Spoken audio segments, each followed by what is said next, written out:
بالنسبة لي عملية لجنة التنسيق باب سويقة نفذ العملية هذه بطبيعة الحال أولاد أفراد تابعين لحركة النهضة واللي نعرفهم شخصيا اللي كنت نشرف على جهة الحلفوي.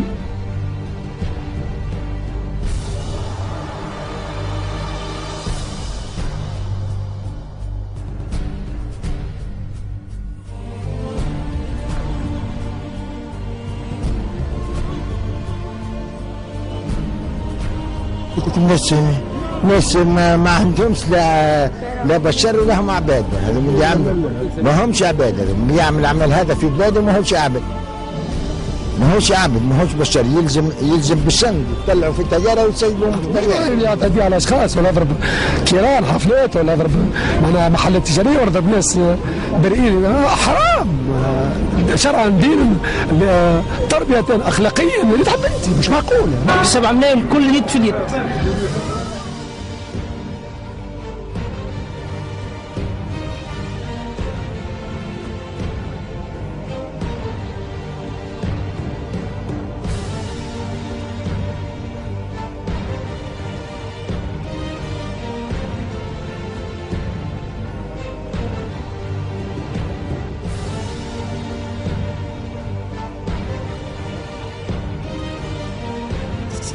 فرج فنيش عضو الهيئة المديرة لرابطة حقوق الإنسان ومناضل قديم في مجال حقوق الإنسان. تعدت مظاهر الشغب في المدة الأخيرة في الشوارع والاعتداء على المواطنين وبلغت الأوج متاعها في الحادثة متاع باب سويقة. شو كان رد فعلك؟ رد فعلي أولا أنا مستاء جدا يعني تصل الأمور في تونس في الظروف هذه، خاصة للحدود من العنف الذي ينم عن كراهية وعن غياب روح تسامح وعن إجرام. لأول مرة طبعا في تاريخ تونس الحديث ينحاز النظام إلى القضايا القومية. في هذا الوقت بالذات تقع هذه الكارثة يقع هذا العمل الإجرامي اللي احنا نددنا به ونندد به مرة أخرى، لأن غير الاتحاد الديمقراطي الوحدوي كان ندد بها. وأقوى دليل كوني أنا شخصيا كنت تحولت إلى باب سويقة لمعاونة مخلفات هذه العملية، ويتضامن مع مناضلي التجمع الدستوري ومع عائلات المتضررين من إثر هذه الحادثة التي أعتبرها حادثة شنيعة جدا وسابقة لا بد من التصدي إليها.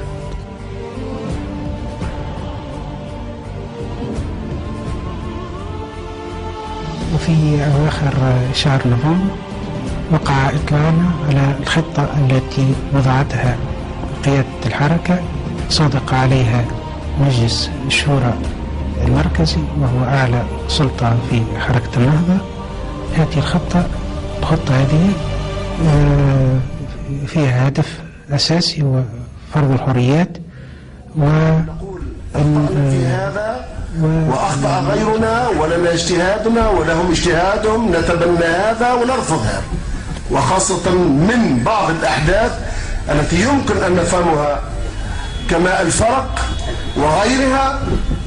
فهذه أخطاء ارتكبناها، هي أخطاء فردية صدقونا في هذا، نجد لها مبرر مردة الفعل عن الكذب والإرهاب الدولة، ولكن لا يمكن أن نقول. هذه الأحداث المحدودة التي يريد بها أن تشنق حركة كبيرة في البلاد وأن يوقف مسار الديمقراطية في البلاد، لأنه لا يمكن أن تضطهد حركة سياسية كبرى دون أن تقضي على الحرية جملة، وهذا هو الهدف. تجريم النهضة بأحداث صغيرة في حجمها كبيرة في ذاتها أن يقتل شخص كما حصل في بسويقة أو أن يضرب أحد بمادة، هذه كبيرة في ذاتها، ولكن حركة النهضة أكدت ولا تزال تؤكد أنها حركة سلمية مدنية ترفض العنف حتى رد فعل فضلا عن فعل.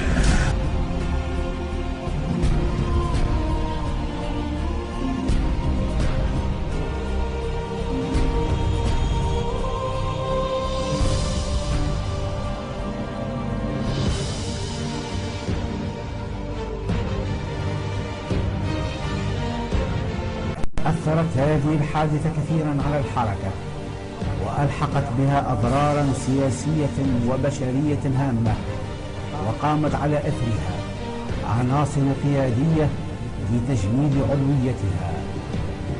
في 7 مارس 1991 أصدر كل من عبد الفتاح مور وفاضل البلي وعيسى الدني بيانا نددوا فيه بالحادثة واعتبروها تصرفا غير مسؤول يتنافى مع الخيارات السياسية للحركة. أولا مش يقولوا، أنا نقول أني لم أكن على علم وأنا أضع في ذلك مصداقيتي. أنا ومن معي لم نكن على علم بهذه الأمر. الأمر الثاني أني لما علمت بأن هذه الأحداث تنسب إلى حركة التي كنت ناطقا رسميا باسمها توقفت، لأن الاتفاق عند منطلق عملنا كان على إنشاء حزب سياسي لا يستعمل العنف ولا يباشر العنف بالعنف. أعتبر وأن هذا الحدث الذي نسب إلى حركة النهضة يستوجب توضيحا منها، والتوضيح هذا أولا للحفاظ على مصداقيتها، ثم للحفاظ على سلامة التعامل على الساحة السياسية.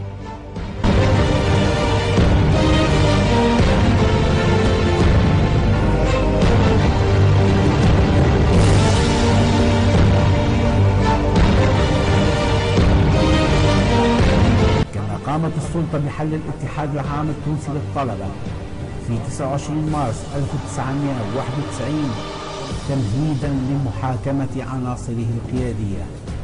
لا، هناك حقائق يجب الاعتراف بها.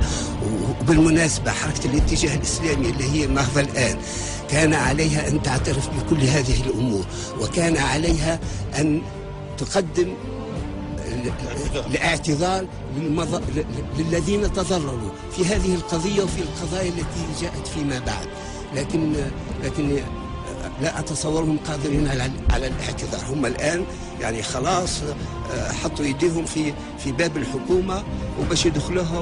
لا، هذه حقائق يجب أن تذكر للتاريخ.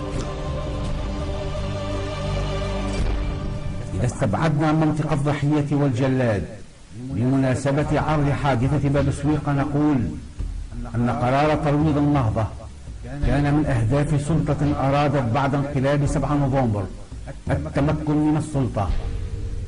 أن هذا الهدف تحول إلى قرار استئصال الحركة الإسلامية في ظل معطى محلي وعالمي يتيح المجال لهذا الخيار. أن حادثة باب سويقة كانت المحطة المنطلق لتنفيذ القرار.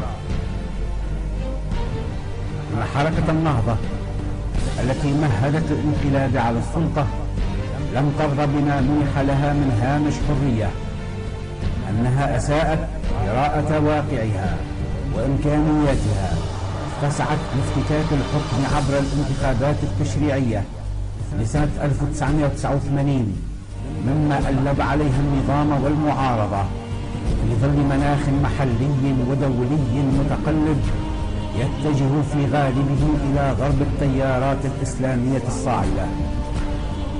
أنها وضعت خطة لفرض الحريات وأعطت الضوء الأخضر لأتباعها للتصرف تحت عنوان تحرير المبادرة. أن واقعة باب سويقة كانت في سياق تحرك النهضة حادثا ضمن مخطط عام أحسنت السلطة توظيفه لفتح صفحة مأساوية تأذى خلالها الجميع. إذا كانت السلطة قد انتهى مصيرها إلى خروج مشين من تاريخ تونس بعد ثورة الشباب، فإن على حركة النهضة أن تتطهر من ماضيها وتبادر بتقييم خياراتها بهدف تحمل المسؤولية السياسية والأخلاقية